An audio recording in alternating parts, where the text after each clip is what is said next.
Maqaa Abbaa, kan Ilmaa, kan Hafuura Qulqulluu, Waaqa tokko. Ameen. Kabajamtootaaf jaalatamtoota maatiiwwan Waaqayyoon kan jaallattan, Waaqayyoos isin jaallatu ijoolleen Tawaahidoo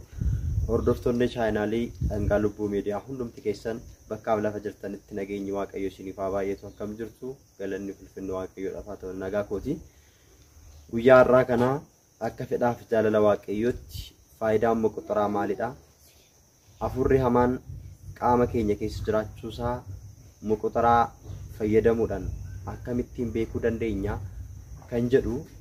guyyaa har'aa kana moqoxoraattis akkamittiin fayyadamuu dandeenyaa fi akkasuma namoonni immoo moqoxoraa kana hin qabne maal goona akkamitti fayyadamna kan jennu irratti barnoota waliin barannudha. Hanga xumura sagantaa kiyyaatti kan hordoftan akka barumsa kanarraa waa hedduu barattan abdiin qaba jechuudha. Hiriyoota keessaniifis sheer akka gootan gaafii waan isiniif ta'e immoo koomentii jalatti gaafachuudhaan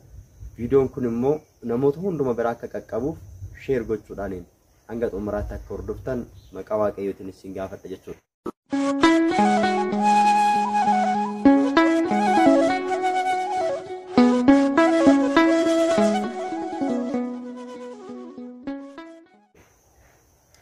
Jalqaba irratti egaa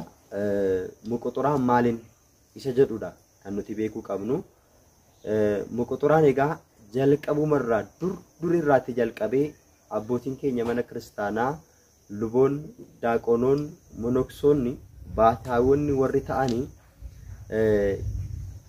moqoxoraa fayyadamuudhaan diina isaanii daabiloosiin kan ittiin injifatan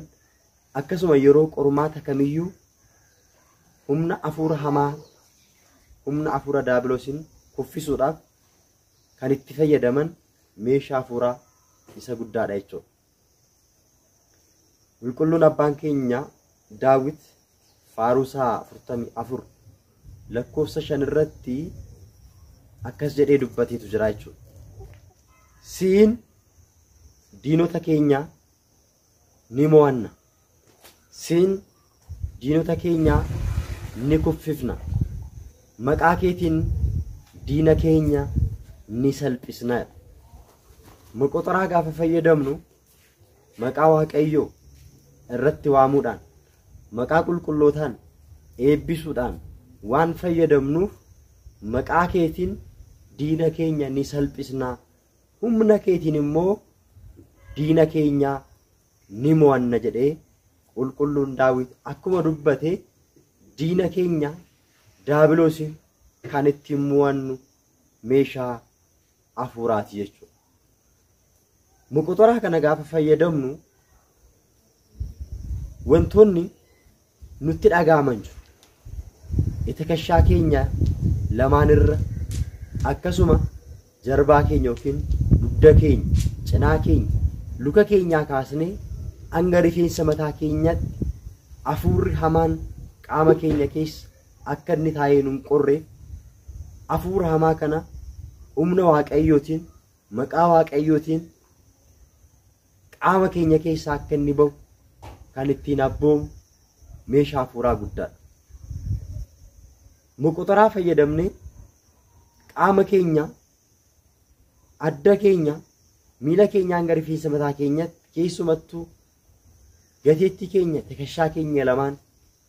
duuba keenyaa fuuldura keenyaan gaafa nuti rukunnu, adda keenya, mataa keenya gaafa nuti rukunnu wantoonni nutti dhaga'aman ni jiru. Fakkeenyaaf qaamni keenya nu adooda taanan, nu gugguba taanan yookiin akka namni ibidda gubeetti nu guba taanan, nutti dhaga'ama taanan, dabalataan immoo qaama keenya keessaa akka nama elektirikiin qabeetti qaamni keenya inni zara taanan, qaama keenya keessaa akka waan irraatii deemutti yookiin akka waan irra deemutti guutummaa qaama keenyaa keessatti gaafa nuti moqoxoraa fayyadamnu nutti dhaga'ama taanan, qaamni keenya akka dhagaatti nu adooda taanan, mataan keenya bakka lamatti akka waan adda baheetti dhukkubbii mataa, bubuu cimaan nutti dhaga'ama taanan kana gaafan jedhu gaafa muquxuraa fayyadamnu yookiin immoo erga muquxuraa fayyadamuu jalqabne booda qaama keenya keessa nutti dhaga'ama taanaan sammuun keenya akka waan nu adoodutti yookiin akka waan waa gannee dhiphina keessa jirrutti nu dhiphata taanaan hafuurri hamaan qaama keenya keessa jiraachuusaa kan ittiin beeknu mallattoolee bu'uuraati jechuudha. Muquxuraa fayyadamuu guyyaa jalqabnerraa kaa'ame wantoonni akka kanaa nutti dhaga'amu taanaan nutti mul'atu taanaan qaama keenya keessa hafuurri hamaan akka jiru beekne cimsinee jabaannee hafuura hamaa kana qaama keenya keessaa baasuuf guutumaa guututti mo'achuudhaaf humna sagadaatiin maqaa waaqayyootiin soomiidhaan kadhannaadhaan muquxuraa fayyadamuudhaan qaama keenya keessaa guutumaa guututti hafuura hamaa kana baasuu hari'uu abboomuu ni dandeenya jechuudha. Kanaaf guutumaa guututti muquxuraa fayyadamuudhaan kadhannaa sirriitti taasisuudhaan soomuudhaan sagada waaqummaa sagaduudhaan gaabbii gallee fooniif dhiiga waaqayyoo fudhachuudhaan humna hafuura hamaa kamiyyuu mo'achuu ni dandeenya. Dabalataan waaqayyo gooftaan keenya boofarras yoo ijjattan ilkee isaas yoo dhugdan hafuurri hamaan kamiyyuu homaa gochuu akka isin hin dandeenyeef aangoo isiniif kenneera. Kennaa isiniif kenneera. Hafuurota hamoo akka baastaniif booficha jawwicha daabiloos seexanicha akka ariitaniif isin irratti homaa tokko akka raawwachuu hin dandeenyeef aangoo isiniif kenneera jedhee waaqayyoon wangeela Luqaas boqonnaa 10:19 irratti akka dubbate hunduma keenyaaf waaqayyoon hafuurri hamaan akka inni nurratti hin moone akka nuti mo'annu humna isaatiin maqaa isaatiin kadhannaadhaan sagadaan sooman gaabbii galuun fooniif dhiiga waaqayyoo fudhachuudhaan humnoota hafuurota hamoo kamiyyuu akka barbadeessuu dandeenyu waaqayyoon jalqaba irratti aangoo kennaa ijoollee Addaam hundumaaf waan kenneef nutis egaa haala waaqayyoon jaalala isaadhaan ijoolleen isaa gara waaqayyootti deebuudhaan waaqayyoon akka amananii fi humna hafuurota hamootaa akka injifatanii kennaa nuu kenne kanatti fayyadamnee jireenya keenya keessaa fooniif lubbuu keenya keessaa adeemsa keenya karaa keenya keessaa barumsa keenyarraa qabeenya keenyarraa hojii keenya kaayyoo keenya mul'ata keenyarratti karaa adda addaatiin kiyyeessuudhaan diinni keenya daabiloos fooninis lubbuudhaanis nu miidhuudhaaf kan yaadu gara si'oolitti akka nuti buunuu fi haala kan mijeessu kamiyyuu kiyyoo isaa kukkunnee golgaa sana hundumayyuu addaan kunnee keessa darbinee galaanicha cubbuu sana ceenee si'oolii keessa dabarree gara mootummaa waaqayyootti gara ifaatti galuu akka dandeenyu waaqayyo ijoollee Addaam hundumaaf abdii kan kenne ta'uusaa beeknee jabaannee amantii keenyatti cimuun barbaachisaadha. Egaa faayidaan muquxuraa inni guddaan isa kana hafuurota hamootaa ittiin abboomuudhaaf. Muquxuraa yoo ilaaltanii muquxuraan egaa 41dha jechuudha kan inni baay'atu yookiin immoo lakkoofsi isaa jechuudha. Masqalii yookiin fannoo gooftaa keenya Yesuus Kiristoos inni malee 41dha baay'inni isaa jechuudha. Baay'inni isaa kun immoo egaa waaqayyo gooftaan keenya birraa inni arge kan nu yaadachiisu dhiphina arge kan nu yaadachiisu yoo ta'u kun immoo muquxuraan kun diinni keenya daabiloos yookiin saaxinaayilee sansalata inni ittiin samiirraa gaafa aangoon irraa fudhamee darbatamu ittiin hidhamee ta'uusaa abbootiin keenya kan nu barsiisanidha jechuudha. Kanaaf muquxuraa gaafa fayyadamnu callisnee miti yookiin immoo callisneetuma akkasumatti qaama keenya ittiin hirreemnu jechuudha. Duraan dursinee muquxuraan kun abbootiidhaan eebbifamuu danda'utu irra jira. Abbootiidhaan erga eebbifamee qibaa quddusiin erga dibameetiin booddee erga meeshaa qulqullaa'oo ta'een booda kadhannaan abbootiidhaan erga irratti taasifamee nutis egaa kadhannaa keenya erga xumurree sagada keenya erga sagannee fakkeenyaaf sagada gaafa jennu sagada waaqummaa yeroo darbe viidiyoodhaan sin barsiise sana erga sagannee booddee kadhannaa godhachuudhaaf mallee hunduma erga godhannee dhuma irratti hafuura hamaa kan ittiin hiinu jireenya keenya keessaa kan ittiin baasnudha jechuudha. Kadhannaa sana erga kadhanneetiin xumurreen booda jalqabuma gaafa sagannu sagada keenya keessatti gaafa sagannu waaqayyoodhaan iyyama gaafanna. Yaa waaqayyo gooftaa diina kiyya daabroosiin hafuura hamaa hafuura seexanaa mommoo suurtuu xibaarii mucaa zarii addaanyuu warqaa dalmootii hafuura callee jaatamii jaalmunumaatti lusifarii hafuura shakkii hafuurota seexanootaaf agaanimtoota qilleensarra lafarra dachiidhaan jala kan jiran jireenya kiyya irratti kan najeeqaan barumsa kiyya irratti kan najeeqaan hojii kiyya irratti fayyaa kiyya irratti fooniif lubbuu kiyya irratti danqaa kan natti ta'an maaliif argate jireenyi isaa maaliif isaaf miidhagi dinagdeen isaa maaliif isaaf ho'e manni isaa jireenyi isaa maaliif isaaf bareede jechuudhaan hinaaffaa guddaadhaan kan irratti ka'an hafuurota agaanimtootaaf seexanoota hunduma hafuurota agaanintii hafuura sheekii hafuura dabtaraa qeesii hafuurota agaanimtoota hunduma namaan kan ergaman qilleensa irra kan jiran hafuurota hamootaa hunduma yaa Waaqayyo gooftaa ijjita miila kiyyaa jalatti akkanaaf bijisiistu hafuurri kun miliquu fi dhokachuun osoo isaatiin ta'in guutummaa qaama kiyyaa keessaati akka inni ba'uu fi fedha keenyaaf haa ta'u jennee erga kadhanne hafuurota kan ammoo deebinee abboon hafuuronni hamoonni qaama kiyya keessa rifeensa mataa kiyyaa hanga qeessa miila kiyyaatti kan jirtan hundumtuu hafuurri seexanaa agaanimtii budaa hafuurri matatii hafuurri jinni anaqilaa hafuurri seexanaa hafuurri jaatamii jaalumnumaatti cazarii gaaddaanyii warqaa dalmootii egaa maqaan hafuurotaa hedduudha hafuurota kana hunduma waamne hundumti keessan guutummaa qaama kiyyaa keessa kan jirtan jireenya kiyya irra kan jirtan gaa'ela kiyya irra fayyaa kiyya irra fooniif lubbuu kiyya irratti ammeenya kan yaaddan hundumti keessan danqaa kan gootan maqaa Waaqayyootiin maqaa Abbaa Ilmaa Hafuura Qulqulluu maqaa Sillaasiitiin hundumti keessan dhokachuu fi miliquun osoo isiniif hin danda'amin hundumti keessan maqaa Sillaasii sa'aatii kanarraatti jalqabaati hidhamaa jirtan maqaa Mikaa'elaatiin maqaa Qulqulluu Gabreeliitiin maqaa Qulqulleettiin Uummoo Maaramiitiin hidhamaati ani gaafan sagadoon afaan sagaddanii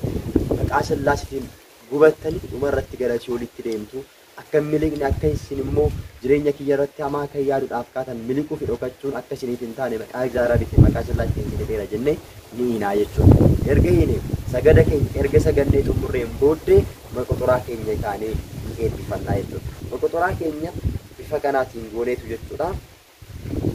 fannoo gooftaa keenya Yesuus Kiristoos irra jira isa kana erga irratti gooneetiin booda akkas jennee eebbisnaa jechuudha maqaa Abbaa kan Ilmaa kan Hafuura Qulqulluu maqaa Sillaasiitiin kan eebbifame haa ta'u maqaa Abbaa kan Ilmaa kan Hafuura Qulqulluu maqaa Sillaasiitiin kan eebbifame haa ta'u maqaa Abbaa kan Ilmaa kan Hafuura Qulqulluu maqaa Sillaasiitiin kan eebbifame haa ta'u maqaa hangafa ergamootaa qulqulluu Mikaa'eliitiin kan eebbifame haa ta'u maqaa hangafa ergamootaa qulqulluu Gabreeliin kan eebbifame haa ta'u maqaa giftii keenya dubaroo Maaramiitiin kan eebbifame haa ta'u maqaa luboota samii 24 kan eebbifame haa ta'u maqaa raayyaa ergamootaa gara 99 kan eebbifame haa ta'u maqaa hangafoota ergamootaa 7 kan eebbifame haa ta'u maqaa raajotaa 15 kan eebbifame haa ta'u maqaa qulqullootaatiin maqaa wareegamtootaaf toloota hundumaatiin kan eebbifame haa ta'u maqaa Saadooriin maqaa Laadooriin maqaa Daanaatiin maqaa Deeraatiin maqaa Roodaasiin kan eebbifame haa ta'u maqaa qulqulluu Waaqayyootiin kan eebbifame haa ta'u maqaa qulqulluu Elshadaayiin kan eebbifame haa ta'u maqaa qulqulluu Adonaayiin kan eebbifame haa ta'u maqaa qulqulluu Yaahweetiin kan eebbifame haa ta'u maqaa qulqulluu Sabootiin kan eebbifame haa ta'u maqaa qulqulluu Kiristoosiin kan eebbifame haa ta'u maqaa qulqulluu Amaanu'eeliin kan eebbifame haa ta'u maqaa qulqulluu Yesuusiin kan eebbifame haa ta'u maqaa ilma dubaroo Maaramiitiin kan eebbifame haa ta'u moqotoraan kun kan nuuf eebbifame hafuura hamaa kan gubu diina keenya kan barbadeessu nuuf immoo kan fayyinaa kan nageenyaa akka ta'u fedhaa fi jaalala Waaqayyo nuuf haa ta'u humni hafuura qulqulluu irraa bulu aamiin jennee itti jenna jechuudha yeroo sadii kanaan booddee qaama keenya jechuudha guutummaa qaama keenyaa moqotoraa kanaatiin eebbisne irraa humna hafuura hamaa kan gubu haa ta'u jennee irraa isaan booddee maqaa hafuurota hamootaa sana baafna hafuuronni hamoonni hafuurri mommoo suuftuu xibaarii mucaa jarii gaaddaanyoo warqaa dalmootii hafuurri jaatamii jaalmunumaatti lusifarii hafuurri seexanaa hafuurri budaa hafuurri callee hafuurri jinni matatii hafuurri dhaalan darbitan hafuurri sanyii qaallichaa murtuu falfaltuu xibaarii hafuurri sibsibii matatii hafuurri salaabii hafuurri seexanotaa fagaalintoota qilleensa irraa fi lafarra lafa jala dachee jala kan jirtan